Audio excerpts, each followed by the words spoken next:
Aqueles que creem que Deus é um juiz vingador ou um monarca onipotente, cujas leis devem ser obedecidas para evitar a punição, estão perdidos em uma ilusão. E se eu lhe dissesse que a imagem que você tem de Deus está completamente errada? Que ele não é um ser barbudo no céu, que intervém em milagres ou que julga nossas almas? Que Deus não é o Criador, mas é a própria criação? Hoje, milhões de pessoas se sentem desconectadas das religiões tradicionais. Elas buscam uma espiritualidade que faça sentido, uma conexão que não exija dogmas cegos, ou a promessa de um paraíso distante. E foi exatamente essa busca que levou um jovem judeu holandês, há mais de 350 anos, a uma conclusão tão radical que custou-lhe a sua família, a sua comunidade e a sua reputação. O nome dele era Baruch Spinoza, e sua filosofia não apenas redefiniu a ideia de Deus, mas também a de universo, de felicidade e de liberdade. Ele não via Deus como um ser transcendente, mas como a própria essência de tudo que existe. A natureza, a ciência, a matemática, até mesmo os seus pensamentos mais profundos, tudo isso para Spinoza é Deus. Neste vídeo, vamos mergulhar na mente de um dos maiores e mais incompreendidos filósofos da história. Vamos entender por que sua visão de Deus ou natureza era tão perigosa, mas também por que ela é tão libertadora. Vamos desconstruir a velha imagem de Deus e construir uma nova, baseada não na fé cega, mas na mais pura razão. Se você já se sentiu insatisfeito com as respostas tradicionais sobre a vida e o universo, prepare-se. Esta é uma jornada que irá desafiar tudo o que você pensa saber. Não se esqueça de curtir e se inscrever no canal para mais reflexões como esta. Antes de entender a revolução de Spinoza, precisamos olhar para a imagem de Deus que ele desafiava. A imagem tradicional, que permeou a cultura ocidental por milênios, é a de um ser pessoal, uma espécie de super-homem cósmico que habita em algum lugar acima das nuvens. Ele é o arquiteto do universo, o designer inteligente que, com uma vontade misteriosa, criou o mundo a partir do nada. Para essa visão, Deus é o artesão e o universo é a sua obra. Existe uma separação fundamental entre o Criador e a criação. Deus está fora e acima de tudo. Ele pensa, ele sente, ele age. Essa imagem nos é tão familiar que a usamos para explicar tudo. Precisamos de ajuda?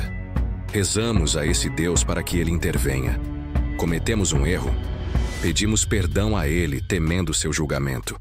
Acreditamos que após a morte seremos julgados por esse Deus em um grande tribunal celestial, onde nossas ações nesta vida serão pesadas. Nossa moralidade, nossos medos e até nossas esperanças estão profundamente entrelaçados com a ideia de um Deus que tem vontades, intenções e um plano para cada um de nós. Ele é um monarca onipotente, um juiz justo, um pai amoroso, mas acima de tudo, ele é um ser separado de nós. Essa dualidade, uma separação entre Deus e o mundo, é o ponto de partida de tudo.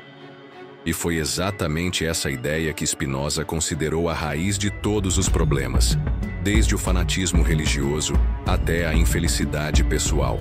Ele olhou para esse Deus tradicional e disse, com a frieza de um geômetra, isso não faz sentido. Mas por que Spinoza pensava assim? E por que sua visão foi considerada tão perigosa que ele precisou ser banido de sua própria comunidade? É isso que vamos explorar a seguir. Para entender por que as ideias de Spinoza sobre Deus eram tão revolucionárias, precisamos primeiro entender a história do homem por trás delas. Baruch Spinoza nasceu em 1632, em uma comunidade judaica de Amsterdã, formada por refugiados de Portugal que fugiam da Inquisição. Era uma comunidade de intelectuais, mercadores e pensadores, que viviam em uma Holanda relativamente tolerante, mas ainda profundamente religiosa. Spinoza era um jovem prodígio. Brilhante e inquisitivo, ele foi educado nos ensinamentos da Torá, mas logo se sentiu sufocado pelos dogmas. Ele começou a estudar filosofia, a ciência e a matemática, e, com cada novo livro, suas dúvidas sobre a imagem tradicional de Deus cresciam. Como um Deus que é pura perfeição poderia ter criado um mundo de imperfeições? Porque um Deus todo-poderoso precisaria intervir na história, como se sua criação inicial fosse falha? Suas perguntas se tornaram heresias. Ele questionou a imortalidade da alma, a natureza divina dos milagres e, mais perigoso de tudo, a ideia de que a Bíblia era a palavra literal de Deus. Para ele, a Bíblia era uma obra humana, um livro de moralidade, não um manual científico ou metafísico. A comunidade judaica de Amsterdã, que tanto tinha sofrido por sua fé, não podia tolerar tal ameaça à sua identidade. Eles temiam que as ideias de Spinoza pudessem atrair a atenção das autoridades cristãs, colocando todos em risco. Em 1656, aos 24 anos, Baruch Spinoza foi formalmente excomungado. O Xerém, o documento de sua expulsão, é um dos mais duros já escritos, amaldiçoando-o durante o dia e durante a noite, ao deitar e ao levantar. Ele foi proibido de ter qualquer contato com sua família e amigos. De uma hora para outra, Spinoza se tornou um pária, mas em vez de se calar, Spinoza aceitou sua solidão. Ele se dedicou a lapidar lentes para sobreviver e a polir suas ideias, dedicando sua vida à filosofia. Aos olhos do mundo, ele era um renegado. Para si mesmo, ele era um homem livre. Ele não se dobrou diante do medo ou do dogma. E foi nesse isolamento banhado pela razão e pela geometria que ele desenvolveu sua visão mais radical. Uma visão que derrubava a divisão entre mente e corpo, entre Deus e a natureza. E é essa visão que vamos começar a desvendar agora. O que é essa unidade que ele propunha? É o que exploraremos no próximo capítulo. Depois de ser expulso, Spinoza aprofundou-se em uma questão que inquietava a filosofia moderna: a relação entre a mente e o corpo. A visão dominante popularizada por René Descartes era o dualismo, a ideia de que a mente, uma substância imaterial, e o corpo, uma substância material, são duas entidades distintas que interagem em um ponto específico do cérebro. Pense na mente como o piloto de um avião e o corpo como o avião. O piloto controla a máquina, mas não é a máquina. Spinoza olhou para essa ideia e a rejeitou por completo. Para ele, o dualismo não fazia sentido. Como algo puramente imaterial, a mente poderia influenciar algo material, o corpo, e vice-versa? Sua resposta foi um salto radical. Mente e corpo não são duas coisas, mas sim duas faces da mesma realidade. Para Spinoza, eles são atributos de uma única substância. Imagine uma moeda. De um lado está a cara e do outro a coroa. Cara e coroa são distintas, mas você não pode ter uma sem a outra. Elas são apenas duas maneiras de ver a mesma moeda. Da mesma forma, a mente e o corpo são duas maneiras de ver a mesma coisa, a mesma substância. Isso significa que cada pensamento que temos, cada ideia, é a expressão mental de um evento físico que ocorre em nosso corpo. E, inversamente, cada ação física do nosso corpo é a expressão material de um evento mental. Não há um piloto controlando o avião. O piloto e o avião são, na verdade, a mesma coisa. Eles são dois aspectos de uma única e indivisível existência. Essa ideia revolucionária de que o universo não é feito de duas substâncias separadas, mas de uma única e infinita substância, é a pedra angular da filosofia de Spinoza. E essa substância única e infinita é o que ele ousa chamar de Deus. Mas o que exatamente ele quis dizer com substância? Como essa ideia nos leva a uma nova compreensão do divino? Vamos desvendar o conceito no próximo capítulo. No coração da filosofia de Spinoza está um conceito que pode parecer abstrato, mas que é a chave para tudo: a substância. O que é essa substância? Para Spinoza, a substância é aquilo que existe por si mesmo, sem depender de nada mais para sua existência. É a realidade fundamental. a causa de si mesma. Pense na água. Ela é uma substância que pode se manifestar de várias formas, como gelo, líquido ou vapor. Da mesma forma, Spinoza argumenta que existe apenas uma única substância infinita, e que todas as coisas que vemos e somos, planetas, árvores, animais, nossos corpos e mentes, são apenas modos dessa mesma substância. São manifestações ou formas de uma única realidade. Essa substância, para Spinoza, possui infinitos atributos, que são as maneiras como sua essência pode ser expressa. Nós, como seres humanos, só conseguimos perceber 2 desses atributos: o pensamento, ou mente, e a extensão, ou matéria. Isso amarra a ideia que vimos no capítulo anterior. Mente e corpo não são substâncias separadas, mas apenas os 2 atributos que conseguimos perceber da única substância. E agora, chegamos ao ponto crucial. Para Spinoza, essa substância única, infinita e eterna é Deus. Deus não é um ser que tem uma substância. Deus é a própria substância. Isso muda tudo. O Deus de Spinoza não é um ser pessoal. Ele não tem emoções, não faz escolhas e não intervém no mundo. Ele não é um monarca distante, mas a própria essência de tudo o que existe. Ele é a lei que governa a natureza, a lógica que sustenta o universo, a totalidade da realidade. Mas se Deus é essa substância impersonal, como podemos nos relacionar com Ele? E o que significa para nós dizer que Deus é a natureza? É a essa questão que vamos nos dedicar a seguir. Finalmente chegamos à ideia que o consagrou como um dos pensadores mais radicais da história. Spinoza condensou toda a sua metafísica na frase mais famosa de sua obra: Deus sive natura. Deus ou natureza. Para ele, ou não significa uma escolha, mas sim uma equivalência. Deus e natureza são uma e a mesma coisa. O que isso realmente significa? Significa que não há um Deus separado da criação. O universo que vemos com todas as suas leis, suas galáxias, suas formas de vida, suas montanhas e seus rios, não foi criado por Deus. Ele é Deus. Pense assim: a canção não é criada pelo músico. Ela é a expressão do músico no ato de tocar. O universo não é a obra de um ser externo, mas a própria manifestação da essência divina. A gravidade, a fotossíntese, o movimento dos planetas. Tudo isso não é um plano de Deus, mas a maneira como Deus se expressa. A ordem cósmica, a causalidade geométrica, o fluxo incessante da existência. Essa é a verdadeira natureza de Deus. Essa visão é radicalmente imanente, não transcendente. O Deus de Spinoza não está acima de nós, olhando para baixo. Ele está em nós, em cada partícula, em cada pensamento, em cada lei da física.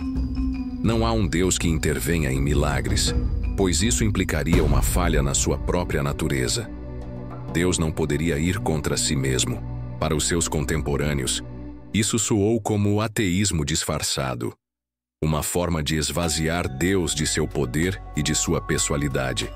Mas para Spinoza, era o oposto. Ele estava elevando a natureza à condição divina e, ao mesmo tempo, purificando a ideia de Deus de todas as superstições e medos humanos. Ele estava nos convidando a amar a Deus não por medo da punição, mas por pura compreensão e admiração. Mas se Deus está em tudo, como essa presença se manifesta de forma mais pessoal? E como podemos, como indivíduos, nos conectar com essa vastidão divina? No próximo capítulo, vamos explorar como essa substância infinita se revela em nossas emoções e em nosso próprio ser. Se Deus é a própria natureza, então cada aspecto da realidade é, de alguma forma, uma manifestação divina. Para Spinoza, não há nada fora de Deus. Isso significa que as leis da física, os princípios da matemática, a beleza de uma flor e até mesmo as nossas próprias emoções são expressões da única substância divina. Imagine um oceano infinito. Cada onda, cada gota, cada correnteza é uma manifestação desse oceano. Elas são distintas, mas todas feitas da mesma água, da mesma forma. Cada ser individual, cada evento no universo é um modo da substância divina. Isso tem implicações profundas para a forma como entendemos a nós mesmos e o mundo ao nosso redor. Para Spinoza, nossas mentes e nossos corpos não são entidades separadas, mas sim modos finitos do atributo do pensamento e do atributo da extensão da substância divina.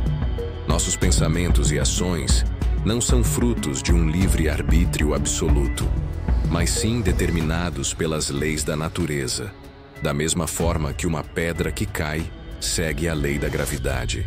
Mas isso não significa que sejamos meros autômatos. Spinoza acreditava que a verdadeira liberdade reside em compreender essas leis que nos governam.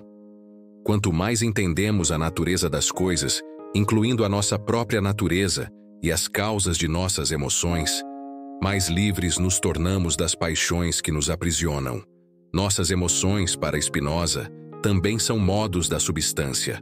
O amor, o ódio, a alegria, a tristeza, todas essas são maneiras pelas quais a potência de Deus se manifesta em nós. Entender a origem dessas emoções, suas causas e seus efeitos, é crucial para alcançar a serenidade e a felicidade.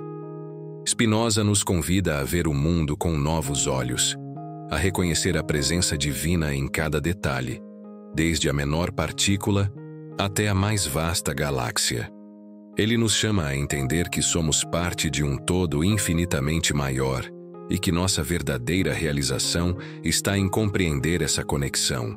Mas qual é o auge dessa compreensão? Qual é a forma mais elevada de conexão com essa realidade divina?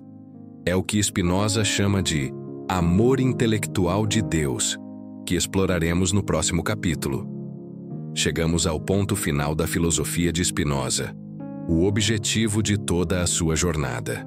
Para Spinoza, o ápice da liberdade e da felicidade não estava em viver uma vida de prazeres passageiros, mas em alcançar o que ele chamava de amor intelectual de Deus.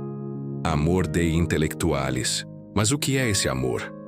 Não é um sentimento de adoração cega ou uma paixão emocional por um ser transcendente. Lembre-se, o Deus de Spinoza não é uma pessoa. O amor intelectual é uma alegria pura e serena que surge da nossa compreensão racional e clara de Deus ou natureza. É a felicidade que sentimos quando, pela razão, passamos a entender nosso lugar no universo. Pense na sensação de desvendar um problema matemático complexo ou de compreender uma lei da física. Essa alegria que vem da clareza, da apreensão da verdade, é a essência do amor intelectual de Deus. É a nossa mente, como um modo do atributo do pensamento, refletindo sobre a substância da qual fazemos parte. E por que isso nos liberta? Spinoza nos mostra que a servidão humana nasce das paixões e das emoções que não compreendemos. Quando somos dominados pelo medo, pela raiva ou pela tristeza, somos como marionetes de forças externas. Mas ao usarmos a razão para entender a causa dessas emoções, podemos controlá-las. A verdadeira liberdade não é o livre-arbítrio, mas a capacidade de agir com base na compreensão e na razão, em vez de sermos escravos das paixões. O amor intelectual de Deus é a recompensa final dessa jornada. É um amor que não pode ser roubado, pois não depende de coisas externas, de dinheiro, de fama ou de status. Ele depende apenas da nossa capacidade de pensar e entender a realidade eterna e necessária da qual somos parte. Ao amarmos intelectualmente a Deus, estamos amando a nós mesmos em nossa forma mais verdadeira, como parte do universo eterno. Essa é a grande promessa de Spinoza. Através da razão e da compreensão, podemos encontrar uma paz e uma felicidade que transcendem a mortalidade, porque a verdade que amamos é eterna. Mas qual foi o impacto duradouro dessa visão? E por que sua filosofia continua a nos desafiar até hoje? É o que exploraremos no nosso último capítulo. A filosofia de Baruch Spinoza foi, por muito tempo, uma semente plantada em solo árido. Condenado e exilado, Ele morreu em 1677, e suas obras foram ignoradas ou banidas por quase um século. Seus contemporâneos não estavam prontos para a ideia de um Deus que não julgava, que não ouvia preces e que era idêntico à natureza. Eles temiam que essa visão destruísse a moralidade e levasse ao caos, mas a semente brotou. Mais tarde, pensadores como Goethe, Hegel e, em especial, Albert Einstein, redescobriram e se inspiraram na filosofia de Spinoza. Einstein, por exemplo, confessou acreditar no Deus de Spinoza, que se revela na harmoniosa regularidade do que existe, e não num Deus que se ocupa do destino e das ações dos seres humanos. Hoje, a visão de Spinoza ressoa mais do que nunca. Vivemos em um mundo onde a ciência nos oferece as respostas para os mistérios do universo, e onde as religiões tradicionais parecem, para muitos, insuficientes. A filosofia de Spinoza oferece um caminho para a espiritualidade sem a necessidade de dogmas. É uma visão que reconcilia ciência e fé, nos convidando a encontrar o divino na ordem do universo, nas leis da física, na complexidade de uma célula e na beleza de uma equação matemática. Sua ideia de que mente e corpo são dois lados da mesma moeda é um desafio direto à nossa visão moderna da saúde, que muitas vezes separa o bem-estar mental do físico.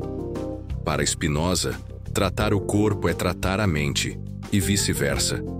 Ele nos ensinou que a liberdade não está em desafiar as leis da natureza, mas em compreendê-las, e que a verdadeira felicidade não está em acumular bens ou em buscar prazeres fugazes, mas na alegria duradoura que vem da compreensão racional e do amor intelectual de Deus. A jornada que Baruch Spinoza nos propõe não é fácil, e a sua ideia de Deus, para muitos, pode ser assustadora, mas ele nos oferece uma alternativa poderosa, uma fé baseada na razão, uma espiritualidade encontrada no mundo e uma felicidade que vem do conhecimento. Ele nos convida a deixar de lado a imagem de um Deus juiz e a abraçar a de um Deus que é o próprio universo. E ao fazermos isso, ele nos liberta. Ele nos mostra que não somos meras criaturas, mas sim partes essenciais de uma totalidade infinita e eterna. Então, a pergunta que fica é: e você? Está pronto para ver Deus não em um céu distante, mas na própria essência do universo? Na matemática, na natureza e no seu próprio pensamento? Se este vídeo o fez pensar, deixe um comentário abaixo com sua opinião sobre a filosofia de Spinoza. Ela te assusta ou te liberta? E não se esqueça de curtir e compartilhar este vídeo para que mais pessoas possam fazer essa jornada conosco.